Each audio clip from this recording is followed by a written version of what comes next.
आप सभी मीडिया भाई का सादर स्वागत है।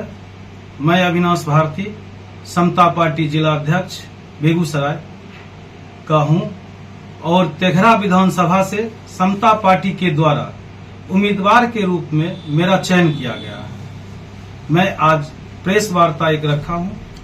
जो समता पार्टी पुरानी पार्टी है और वह 1994 में उस समय के रक्षा मंत्री जॉर्ज फर्नांडिस के द्वारा यह पार्टी बनाई गई थी, जिसमें माननीय नीतीश कुमार जो अभी मेरे वर्तमान के मुख्यमंत्री हैं इत्यादि अनेकों नेताओं के द्वारा यह पार्टी का निर्माण हुआ था। समता पार्टी जो है बिहार में सर्वप्रथम 8 दिन के लिए नीतीश कुमार को मुख्यमंत्री के रूप में चयन किया था।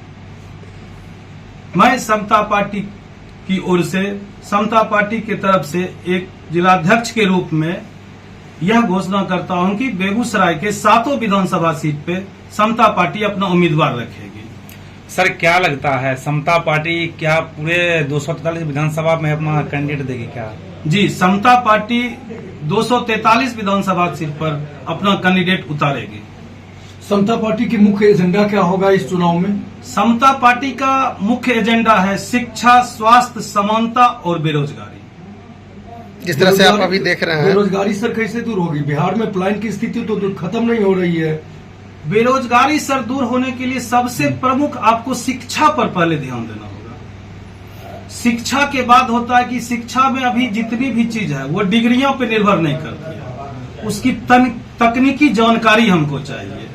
हम लोग तकनीकी से दूर हटके कहीं मजदूर के रूप में सिर्फ खटते हैं, जिससे वह हमें हर समय बेरोजगार ही बनाएगा। क्योंकि मजदूरों की संख्या जो होती है ना, वो बेरोजगार की ही गिनती में आती है। हम लोग जब तक तकनीक नहीं सीखेंगे, किसी भी चीज में तकनीक के द्वारा हमको शिक्षा नहीं दिया जाएगा, तब तक यहाँ बेरोजगारी दूर होना संभव नहीं है। जिस तरह से आप शिक्षा की बात करते हैं, वर्तमान सरकार के द्वारा काफी विकास किया गया है, तो वर्तमान सरकार शिक्षा पे कहाँ विकास किया है? आप गौर करके तो देखिए, शिक्षा पे 20 साल के दरम्यान में मैं कहता हूं जो शिक्षा पे कुछ नहीं विकास हुआ है। जो इससे पहले 20 साल पहले जाइए भूत में आप, पहले का शिक्षा व्यवस्था अभी का शिक्षा व्यवस्था दोनों में बहुत अंतर है। पहले का शिक्षा व्यवस्था मजबूत कुछ थी, अभी का शिक्षा व्यवस्था साफ कमजोर हो चुकी है। सिर्फ शिक्षक को भर देने से और विद्यालय के मंदिर को बना देने से शिक्षा नहीं होगा। बिहार में शिक्षक सरकारी स्कूल में तो सेवा देते हैं, लेकिन अपने बच्चे को सरकारी स्कूल में नहीं पढ़ाते हैं। तो यही तो हम सरकार से, यही तो हम जनता से पूछना चाहते हैं ना, जो वो क्यों नहीं पूछती है। जो आप इस स्कूल में अगर पढ़ा रहे हैं तो आपका बच्चा क्यों बाहर जा रहा पढ़ने के लिए? उसको तो आप यहाँ पढ़ाइए, उसको तो इस स्कूल में शिक्षा दीजिए। उसके बाद में समझेंगे, जब आपके बच्चे का शिक्षा कमजोर होगा तब ना आपको पता चलेगा शिक्षा क्या चीज है, तब ना आप उस शिक्षा पे ध्यान दीजिएगा। मैं सरकार से क्या, मैं जनता से अपील करता हूं कि जितने भी स्कूल के शिक्षक हैं, जितने भी सरकारी अधिकारी हैं, सरकारी कर्मचारी हैं, उन सभी पर यह नियम लगाया जाए जो उनका बच्चा सरकारी स्कूल में पहले पढ़े।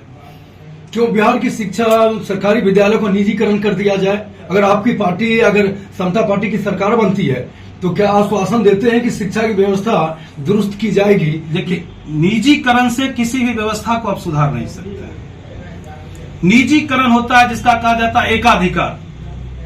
आप किसी चीज का निजीकरण करते हैं तो वो एकाधिकार होता है, उसके शासन के अनुरूप चलना होगा। हमको एकाधिकार नहीं, हमको समानता करना है।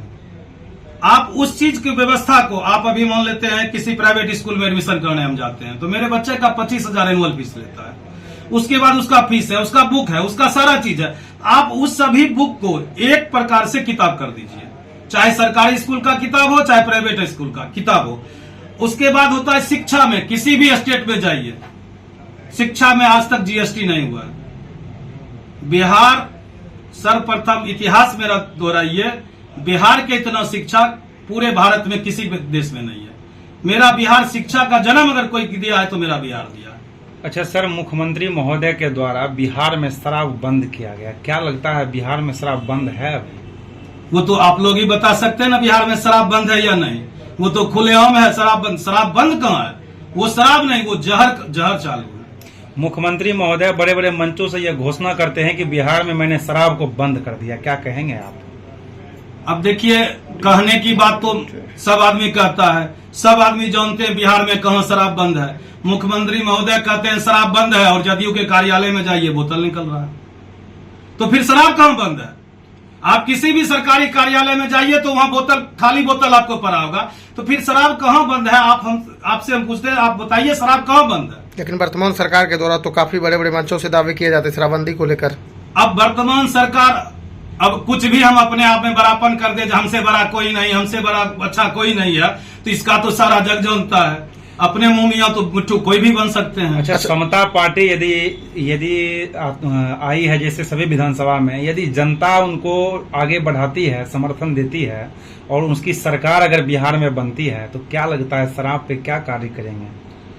देखिए, समता पार्टी को अगर जनता ने दिल से चाहा, समता पार्टी अगर सरकार में आई, तो शराबबंदी का जो भी कानून है उसका नए रूपेण से उस पर किया जाएगा, विचार विमर्श किया जाएगा, और उसको सही ढंग से अगर पूर्णतः बंद ही करना है तो उसको उस हिसाब से उसका कानून संशोधन करके उसको पूर्णतः बंद किया जाएगा। मगर यह चीज नहीं हो सकता है, इसके लिए एक प्रकार से संगठन बनाना पड़ेगा, जिस संगठन के तरह शराब बंद का प्रोग्राम किया जाए। अच्छा, प्रशांत किशोर जी कह रहे हैं कि यदि हमारी सरकार आएगी तो हम शराब को चालू कर देंगे, क्या कहेंगे आप? देखिए, ये तो सर मुंह से बड़ी कहने की बात है, क्योंकि हम आप सब जानते हैं किसी नियम को बनने के बाद बनने में एक दिन लगता है, मगर तोड़ने में आदमी का नस ढीला हो जाता है। शराबबंदी नियम बन चुका है, उस कानून को अगर तोड़ना होगा तो ये आसान बात नहीं है जो हम 2 घंटा में शराबबंदी के कानून को तोड़ देंगे। उसके लिए हमको बहुत प्रयास करना पड़ेगा, बहुत कठिन, और ये प्रशांत किशोर भी जानते हैं। अब हमको चुनाव लड़ना है, हमको जनता से वोट मांगना है, हम कह देंगे शराबबंदी हम चालू कर देंगे। शराबबंदी चालू करने के लिए बहुत ही संगठन मजबूत करना पड़ेगा, उसके बाद ही शराब चालू हो सकता है। अच्छा, वर्तमान में तेघड़ा विधानसभा के जो विधायक हैं उनका कार्य कैसा रहा? तेघड़ा विधानसभा के कार्य तो जनता जान रही है। तेघड़ा विधानसभा का जनता इसीलिए उनको चुनी थी, जो उनके बारे में प्रचलन था, वो साइकिल से जनता की सेवा करते हैं। और हकीकत में अपने उम्र की भी बात करता हूं, जो वो जब तक विधायक नहीं चुने गए थे जनता की सेवा जरूर करते थे, मगर जब से वो साइकिल से स्कॉर्पियो पे आ गए हैं तो जनता को ही भूल गए कि जनता कहां है। उनको ही पते नहीं जो स्कॉर्पियो पे चढ़ते हैं और सीधे जाते हैं, और सीधे क्या कहा जाता है उसको, भुंजा और दाल मुढ़ी खा के फिर घर चले आते हैं। जनता से उनको कोई मोहब्बत उस प्रकार से अब नहीं रह चुकी है। लेकिन जिस तरह से लोगों के बीच एक सवाल आती है, बनने के बाद सब इस तरह से ही करता है, इसे आप किस नजर से देखते हैं? आप अपने बारे में क्या कहेंगे? देखिए, मैं अपने बारे में कहता हूं, मैं तो अभी तक कोई राजनीतिक में था नहीं, मगर मैं पूरा अपना प्रयास जरूर करूंगा कि जनता के बीच में ही रहकर, मैं जिस काम में, जिस विभाग में अभी तक था, मैं जनता के ही बीच में सब दिन रहा हूं और सब दिन जनता के ही बीच में रहूंगा। अच्छा, अगर जनता आपको, आप पे अगर उम्मीद जताती है तो आपके लिए विकास की मुद्दा क्या होगी? देखिए, जनता अगर हम पे उम्मीद जताएगी तो हमारा विकास का मुद्दा सबसे पहले हम लाएंगे शिक्षा का। सबसे पहले मैं तेघड़ा विधानसभा में शिक्षा का व्यवस्था को हर हालत में सुधारने का प्रयास करूंगा। उसके बाद दूसरा है मेरा कृषि, जबकि तेघड़ा विधानसभा 52% कृषि प्रधान क्षेत्र है, और कृषि प्रधान क्षेत्र में आप लोग को पता होगा यहाँ सब्जी की खेती होती है ज्यादातर, और सब्जी की जिस समय खेती होती है ना, उस समय क्या होता है, मंडी में सब्जी आ जाता है 1 रुपए 2 रुपए किलो। किसान त्राईमाम करके सब्जी को लाता है और मार्केट में बेच नहीं पाता, और क्या करता है, गाय को दे देता है, कभी खेत में फेंक देता है। उसके लिए मैं सरकार से निवेदन करके हर पंचायत में एक कोल्ड स्टोर का निर्माण करूंगा, जिससे वो सब्जी का भंडारण कर सके और दूसरे राज्य में सब्जी को निर्यात के रूप में भेजा जा सके। और तीसरा है औद्योगिक क्षेत्र से, औद्योगिक क्षेत्र तेघड़ा की जनता, और तेघड़ा में उद्योग बहुत ही बड़ी मुद्दा है। तेघड़ा में देखिए एनटीपीसी आपका है, तेघड़ा में आपका HURL है, पूरा औद्योगिक क्षेत्र अभी तेघड़ा में जो बना हुआ है, पेप्सी, कैंपा, कोला जो भी है, वो उद्योग क्षेत्र तेघड़ा में आता है। और उसके बाद तेघड़ा का जनता जो है वो बाहर जाता है कमाने के लिए। तो सारा सिस्टम जो जितने भी औद्योगिक क्षेत्र हैं उनको पकड़ के उनसे यह निवेदन किया जाएगा, जो मेरे तेघड़ा के जनता को प्राथमिकता दीजिए, 20 से 30% या 40% प्राथमिकता हो, जो इसको यहीं पे जॉब मिले, जो जिस विभाग में, जो जिस तकनीकी के आधार पे, जो मजदूर के आधार पे हो। अगर कहीं बाहर जाता है, अगर बिहार की जनता या तेघड़ा की जनता कहीं बाहर जाती है तो उसको किस चीज में रखा जाता है? सिर्फ मजदूर में।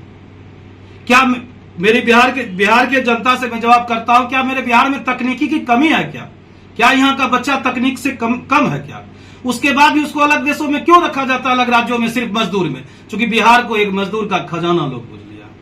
जो ये मजदूर है, इसको मजदूर के रूप में लाओ। आज किसी फैक्ट्री को जरूरत होगी तो बिहार चलाता, बिहार से 500 मजदूर को लेके चला जाता और उसकी तकनीकी को कोई चीज नहीं देता है, किस चीज तकनीक में है, किस चीज में नहीं है। तो हम यहाँ पे तेघरा की जनता और बेगूसराय जो है औद्योगिक क्षेत्र में राजधानी कहा जाता है।